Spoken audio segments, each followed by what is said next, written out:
Helo a chroeso i fideo yn ein cyfres ni yn edrych ar gyfiawnder cymdeithasol yn Nghymru.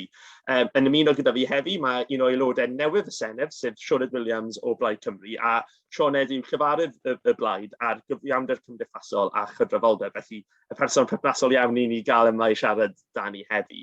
Felly, Sioned, os gael ofyn gwestiwn i chi dechrau, gwybod bod cyfiawnder cymdeithasol yn teitl eich rôl chi. Felly, pam i chi meddwl bod cyfiawnder cymdeithasol yn destun pwysig? Wel, cyfiawnder cymdeithasol yw'r rheswm pam dwi'n wleidydd, siwr o fod.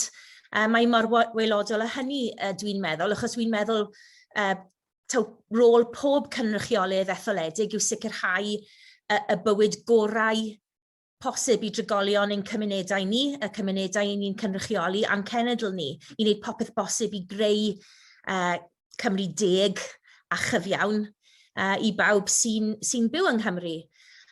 Ac yn fy marn ni, mae dileu tlodi yn gwbl greiddiol i greu tegwch a chydraddoldeb a chreu Cymru gyfiawn.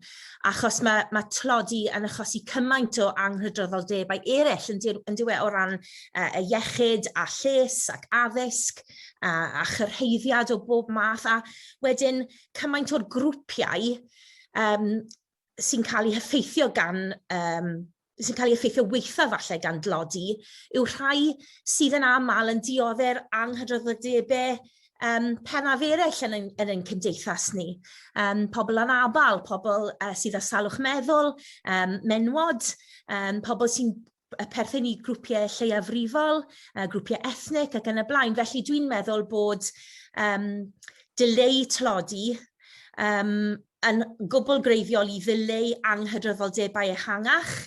A dwi jyst yn meddwl bod anghydraddoldebau economaidd, felly tlodi ond hefyd anghyfartaledd incwm, yn gweithygu ac yn gweithygu ar draws y meysydd polisi, o dai i iechyd, i ofal cymdeithasol i addysg. A falle y rheswm dwi'n aelod o Blaid Cymru yw fy mod i'n teimlo nad yw llywodraethau olynol yn San Steffan o bob lliw wedi medru cynnig y fframwaith lywodraethol ac felly y fframwaith cyllidol mwyaf effeithiol i ni alluogi wneud y gorau dros ein pobl ni yn y modd dwi wedi sôn.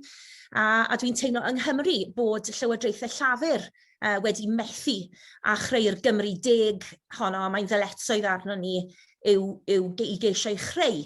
Felly mae'r anghydraddoldebau yma sy'n creu amddifadedd, sy'n creu y diffyg cyfleoedd cyfartal, y cydwynau yma dros genedlaethau o bob math o anfanteision o ran diffyg hyder, diffyg sgiliau, problemau iechyd, anobaith mewn llawer achos mae rheini'n parhau a maen nhw'n dyfnhau, ac wrth gwrs mae Covid wedi codi'r drych yma. Mae'n ystrydeb, ond mae'n mor wir wedi codi'r drych yma i'n cymdeithas ni gan wneud y sefyllfa fan hyn yn gwbl eglur nawr ac yn gwbl amlwg. A rhywbeth o'i wedi bod yn, ers i fi gael fy ethol ym mis Mai, rhywbeth o'i wedi bod yn canolbwyntio arno o ran y briff yma falle yw tlodi plant. Achos mae gan Gymru'r gyfradd uchel dlodi plant o unrhyw genedl yn y Deyrnas Gyfunol, gyda un o bob 3 o blant yn byw mewn tlodi, a dwi'n teimlo bod e'n sgandal. Mae fy nghorddi un wleidyddol, a mae fy nhristau un bersonol, a dwi'n meddwl bod e'n adlewyrchiad gwbl ddamniol o effaith y ffaith bod ni yn methu a gwneud yr hyn dyn ni angen i wneud dros ein pobl ni, oherwydd y system gyfansoddiadol sydd gyda ni, oherwydd y creulondeb eideoleg, y ceidwadwyr sydd mewn grym a sydd wedi bod mewn grym ers blynyddoedd yn San Steffan, ond hefyd, fel dwi wedi sôn, yr 20 mlynedd o mwy o ddiffyg llafur yng Nghymru i wneud llawer mwy na reoli tlodi yn sgil eu hanfodlonrwydd nhw i weld y tu hwnt yw heideoleg pleidiol hwthen nhw. Chymod bod buddiannau Cymru yn gorfod cael ei reoli o San Steffan. Diolch Sioned. Siwr dewn ni mlaen i drafod felly rhai pethau byddech chi'n hoffi gweld yn cael ei wneud yn wahanol yn y man. Ond felly, un cwestiwn gyda ni'n trafod trwy'r gyfres yma. I chi'n meddwl bod yna rhyw heriau neu gyfleon sy'n gynhenid i cenedloedd fechan o ran y testyn yma? Oes yna rhyw gyfleoedd arbennig ar yn cyfer ni, neu oes yna rhyw heriau penodol yn gwynebu ni yn y cyd-destun yna? Wel, fel cenedl fach, dwi'n meddwl bod gan Gymru botensial enfawr i greu cymdeithas decach. Mae ymchwil wedi dangos yn diwedd bod gwledydd llai yn gwneud yn well ar gyfartaledd o ran creu cymdeithas mwy blaengar a mwy ryddfrydol a thecach. A dwi'n meddwl yn ddiwylliannol bod ein cymunedau llai ni yn medru sicrhau falle na gen ni'n syrthio ni'n cael ein tynnu i'r ffordd yna o feddwl am bobl sy'n ddosbarth gweithiol, neu sy'n byw o dan anfantais, neu sy'n byw mewn clodi, fel yr arall. Mae'r sylwebydd Owen Jones er enghraifft yn diwedd wedi tynnu sylw at y modd mae'r dosbarth gweithiol wedi cael ei cyfeirio atyn nhw gan wleidyddion a gan y wasg a'r cyfryngau asgell fel Chavs. Yn y llyfr pwysig yna ysgrifennodd bod yna rhyw fath o annog pobl i weld tlodi fel nodwedd sy'n perthyn i bobl eraill, a bod y bobl yma yn garfan, a bod nhw'n garfan wrthyn, a felly bod dim angen i ni wedyn ymwneud gyda'i anghydraddoldeb nhw a chanlyniadau hynny. A dwi'n meddwl bod wrth gwrs yn holl bwysig bod ni'n gwrthod y meddylfryd yma yng Nghymru, a dwi'n meddwl bod falle yn haws oherwydd ein bod ni'n gwlad fach. Mae'r syniad yma o'r masses yn ymwneud falle gyda niferoedd a dwysedd poblogaeth, lle gallwn ni falle a'n cymunedau llai ni, a'n cymunedau agosach ni, falle osgoi y modd asgell dde yma o weld a phortreadu pobl mewn modd anynol, a dwi'n meddwl bod hynny'n bwysig iawn wrth i ni fynd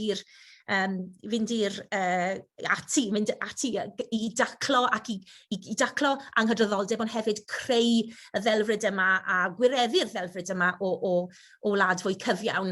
Felly yn hynny o beth, dwi'n meddwl bod gyda ni mantais, a mae'r nifer o'r dadleuon wrth gwrs sy'n cael ei gwneud dros annibyniaeth, bod Cymru ddim yn rhy fach.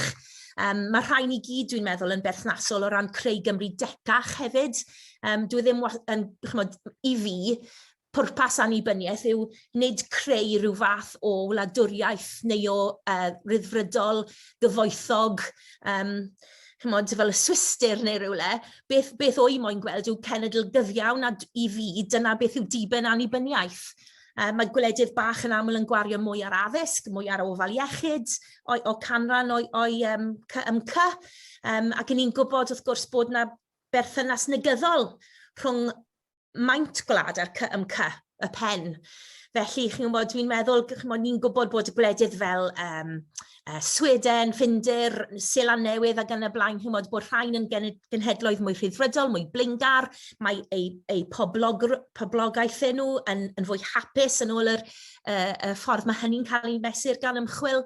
Mae yna oddefgarwch gwell yna, cydraddoldebau rhwng y rhywiau ac yn y blaen, hawliau dynol gwell. Felly dwi'n meddwl, a'r bwrch cyflog lleia hefyd, yn fyd-eang yn y gwledydd fel y rhai yma. Felly maen nhw hefyd yn rhai eco-gyfeillgar iawn. Felly dwi yn meddwl bod gwledydd llai yn gallu dangos y ffordd i ni o ran sut i greu cymdeithas decach. Gwyl, diolch. A fi'n credu bod chi wedi cyffwrdd ar rhai o'r pethau fi'n siŵr byddech chi'n licio gweld yn cael ei wneud yn wahanol yn Gymru yn barod fyna. Ond falle i'r gloed sgwrs ni heddi, beth byddech chi'n licio gweld yn cael ei wneud yn wahanol i greu cymdeithas decach yn Gymru?